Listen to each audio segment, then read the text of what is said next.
নমস্কার, আমি সুবীর। আপনারা দেখছেন সুবীরদার লাইফস্টাইল। আজকের বিষয় সন্ধি পুজো কী। দুর্গাপুজোর সময় আমরা সবাই এই কথাটা শুনতে পাই ও দেখতে যাই সন্ধি পুজো।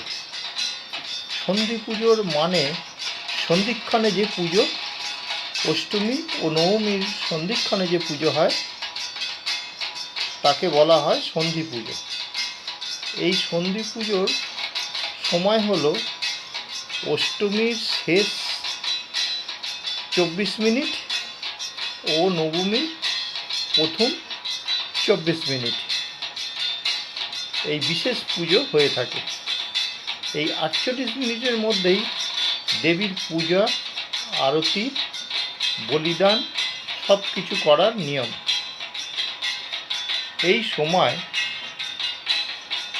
দেবী চামুণ্ডা রূপে পূজিত হয়।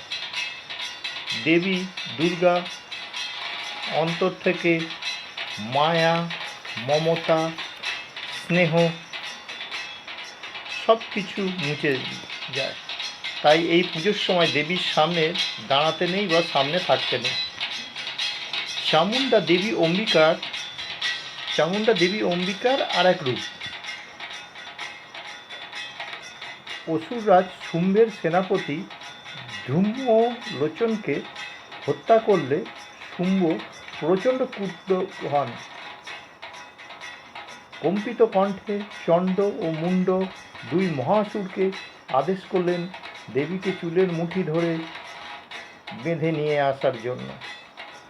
দেবীর কাছে গিয়ে যখন এই দুই অসুর সাঙ্গপাঙ্গ নিয়ে এই কথা বলল, তখন দেবী এই দুই মহাসুরকে দেখে প্রচণ্ড ক্রুদ্ধ হলেন।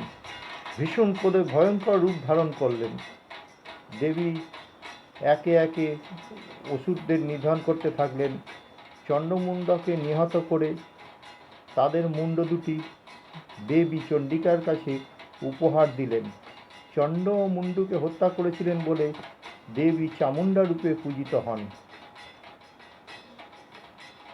অষ্টমী ও নবমীর সন্ধিক্ষণে এই চামুণ্ডা দেবীকেই পুজো করা হয়। এই পুজোর আসল উদ্দেশ্য হল অশুভ শক্তির পরাজয় ও শুভ শক্তির জয়। নৈবেদ্য হিসাবে দেয়া হয় 108টি পদ্ম, 108টি প্রদীপ, গোটা ফল, সাদা চাল, লাল জবা, শাড়ি, গয়না, সাজ ইত্যাদি।